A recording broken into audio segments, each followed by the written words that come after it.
मुझे चीफ ने मना किया था किसी को भी बताने से। विसर्जन के दौरान जब सुल्तान के आदमी का फोन आया तो मैंने बहुत कोशिश की चीफ को ढूंढने की, भीड़ में कहीं नहीं दिखे मुझे। पर जब तक मैं उनके पास पहुंचा गोली लग चुकी थी। मैंने बहुत कोशिश की, माफी मांगता हूँ। आप लोग बिल्कुल निश्चिंत रहिए, हम बहुत जल्द उस कॉलर और शूटर दोनों का पता लगा लेंगे। 24 घंटे के अंदर हम पूरी डिटेल्स आप लोगों के सामने रख देंगे, ये वादा है मां। चलो। आंटी जी मुझे माफ कर दीजिए, मैं हाथ जोड़ता हूँ। मैं चाहता तो ये सब संभाल लेता।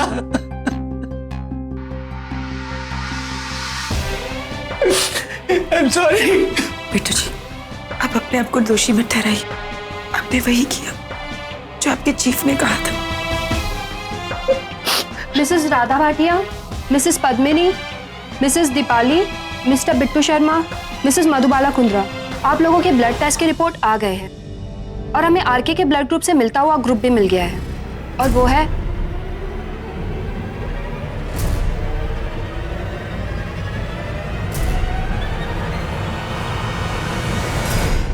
मिसेस मधुबाला कुंद्रा का।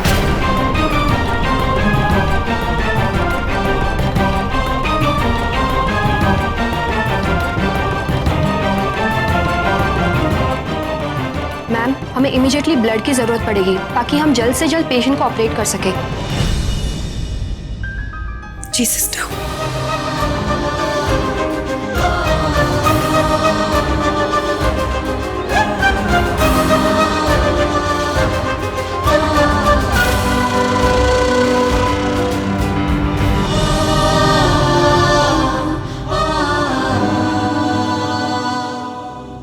आरके, जब तुम होश में आओगे पता नहीं कैसे सह पाओगे कि तुम्हें बचाने में मैंने तुम्हारी थोड़ी मदद की, पर तुम्हें होश में आना होगा। तुम जानते हो ना कितनी सारी बातों पर हमारी लड़ाई होनी बाकी है। तुम जागोगे ना, होश में आओगे ना तुम।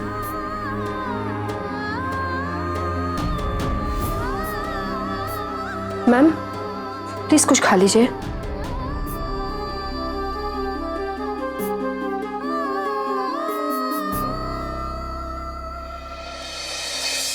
साल में शूटिंग करवाओगे, दिमाग खराब है तुम्हारा। कैंसिल करो सब कुछ। डॉक्टर साहब, डॉक्टर खन्ना को बोलो मुझे ओटी में मिले जल्दी। डॉक्टर साहब, डॉक्टर साहब,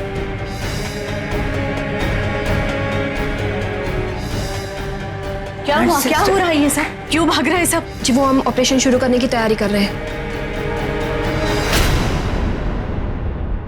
मधु,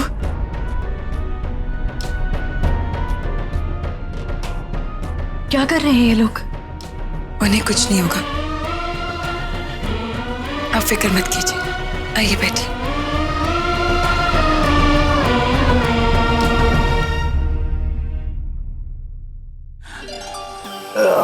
डैडी जी कॉफी। अबे क्यों मेरा दिमाग खराब कर रहा है? ले जा इसे और मेरे लिए एक लार्ज स्ट्रॉन्ग लेकर आ। शायद आप भूल रहे हैं कि आरके का इलाज अस्पताल में चल रहा है, लैला बार में नहीं कि मैं आपके लिए कुछ स्ट्रॉन्ग लेकर आऊं। स्ट्रॉन्ग। वैसे मैं क्या कह रहा था डैडी जी, चले क्या यहाँ से शॉपिंग वॉपिंग करते, कोई सफेद कुर्ता वुर्ता। मुझे तो ये भी पता है कि सेल कहाँ लगी हुई है। शॉपिंग? किस खुशी में? डैडी जी, खून मिलने से क्या होता है? गोली दिल के पास घुसी थी, इश्क यहाँ हो। चाहे आरके जितना भी बड़ा कमीना हो, लेकिन आदमी अच्छा था। अब एक सुपरस्टार जाएगा तो देश भर के रिपोर्टर्स आएंगे। सोचिए डैडी जी, इसमें आप और मैं सफेद चमाचम कपड़ों में, हाय हाय, अखबार में फोटो, टीवी में आपकी भारी आवाज में इंटरव्यूज, क्लिपिंग्स, बाइट्स, मजा आ जाएगा। वाह वाह, हाथ ला, हाथ ला।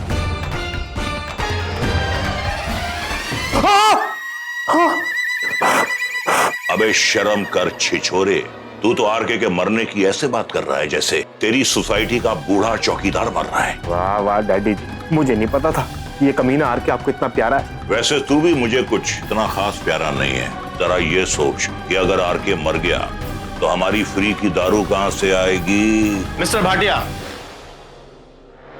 देखिए मिस्टर भाटिया, हमने ये पता लगा लिया है कि वो फोन कॉल्स कहां से आते थे। हमने सारी कॉल डिटेल्स चेक की हैं।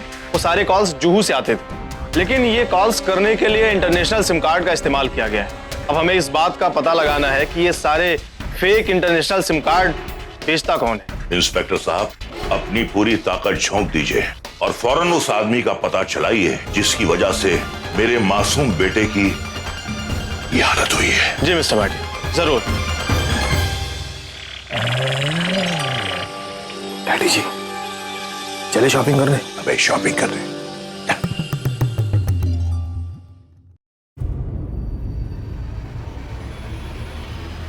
Doctor, doctor, relax. Doctor. So sister, you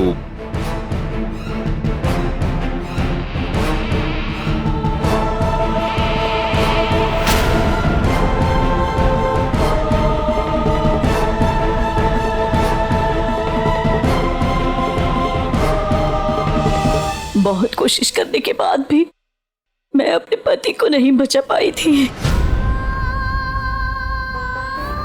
और अब मेरा बेटा ऋषु, उसे नहीं खोना चाहती मैं। नहीं, इतना बर्दाश्त करने की ताकत देकर नहीं भेजा है मुझे। माँ, ये आप कैसी बातें कर रहे हो? आरके को कुछ नहीं होगा।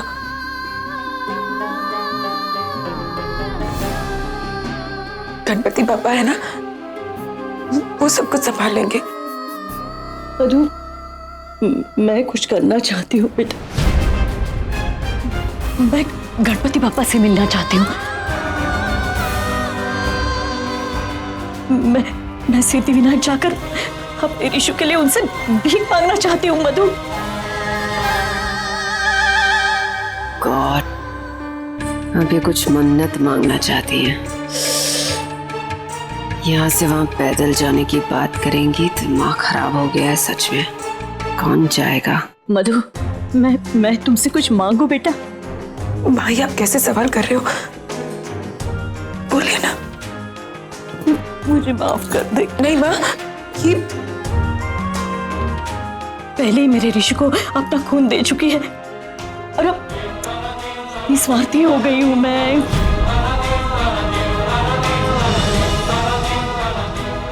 माँ कभी स्वार्थी नहीं हो सकती, समझे आप? बोलिए। नहीं, क्योंकि मैंने तुम्हारी भक्ति देखी है बेटा। उस शक्ति की वजह से तो तुमने ऋषि के अंदर के पत्थर को पिघलाया था। वो शक्ति जो हम व्रत कहानियों में हमेशा सुनते आए हैं, है ना? वो शक्ति जो सावित्री यमराज से लड़कर अपने पति को वापस लेकर आई थी। तो मेरे ऋषि के लिए तो मेरे साथ सिद्धिविनायक चलोगे? वो ईश्वर के सामने खड़ी होके तो उससे पूछ सकोगी कि अगर वो किसी अनर्थ के बारे में सोच रहे तो ऐसा ना सोचे। माँ, क्योंकि मुझे पता है अब ऋषि को सिर्फ वही बचा सकते हैं। अब और कुछ नहीं हो सकता बेटा। माँ शांत हो जाइए। अब आइए, अब बैठिए।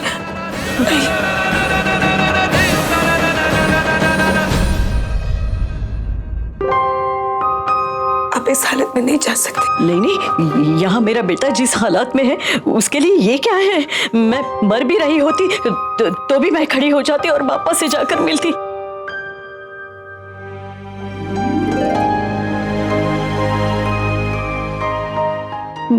मुझे जाना होगा। तू ले चल मुझे। मधु, तू चलेगी ना मेरे साथ?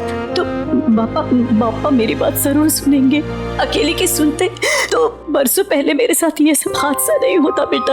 आपको यकीन है गणपति बाबा मेरी बात सुनेंगे? हाँ। तो ठीक है, आप यहीं बैठिए, मैं अकेले जाऊंगी।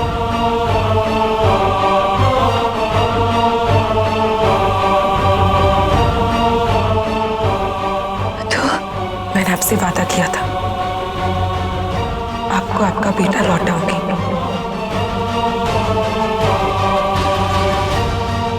नहीं जानती थी इस वादे का ये मतलब था।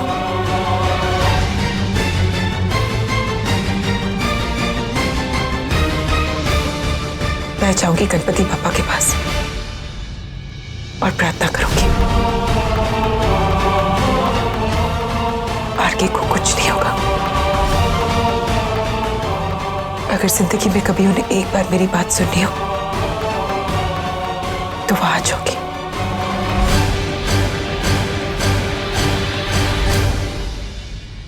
हौसलों से वीर हूं, संकटों में धीर हूं।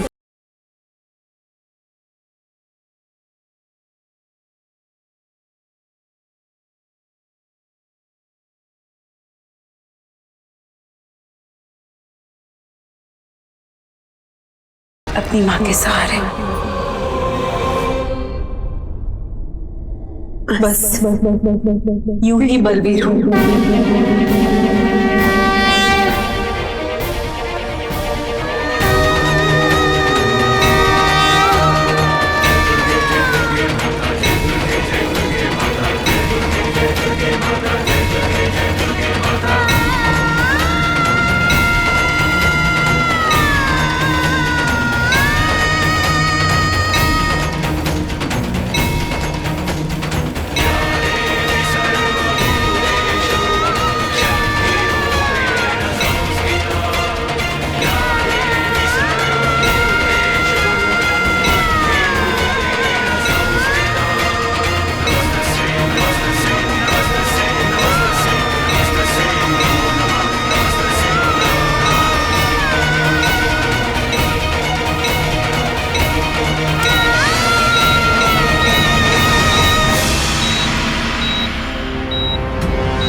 Let's give me force.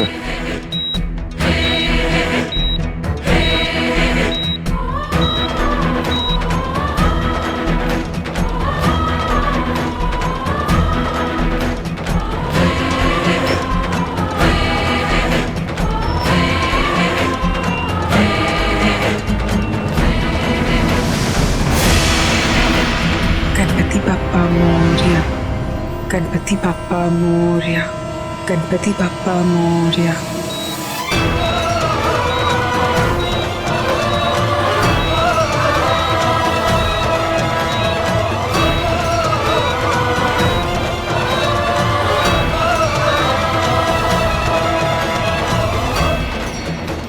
Ganpati Bappa Morya, Ganpati Bappa Morya, Ganpati Bappa Morya.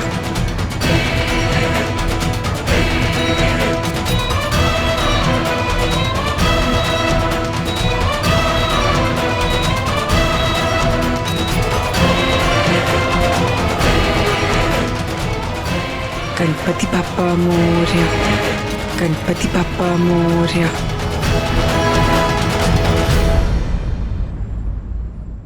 Radha ji, Ganpati Bappa पर भरोसा रखिए, आरके को कुछ नहीं होगा। मैं आपके लिए पानी लेकर आती हूँ।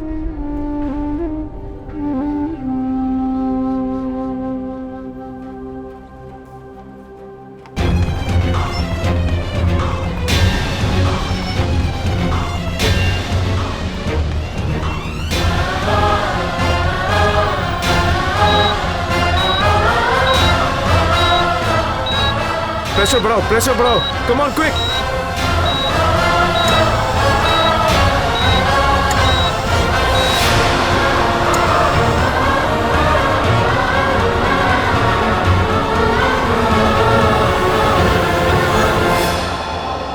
मधु सिद्धिविनायक मंदिर गई है ना? अब क्यों गई है वो? अब क्या फायदा मंदिर जाने का? पहले आरके को इस हालत में पहुंचाया और अब पछताना। अब सोचिए मम्मी जी, अगर मधु अपनी जिद और ईगो में गणपति बप्पा को घर नहीं लाती तो क्या आरके इतना नाराज होता? ये नाराजगी ही आरके का पागलपन बना और इसी पागलपन की वजह से वो सब कुछ जानकर भी घर से बाहर निकला। और अब देखिए कैसे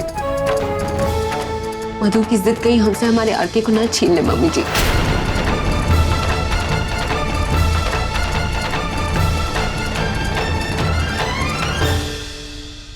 क्यों गई है वो मंदिर? क्या साबित करना बाकी रह गया है? मुझे तो लगता है कि वो आरके की जिंदगी मांगने से ज्यादा अपनी गलतियों की माफी मांगने गई है।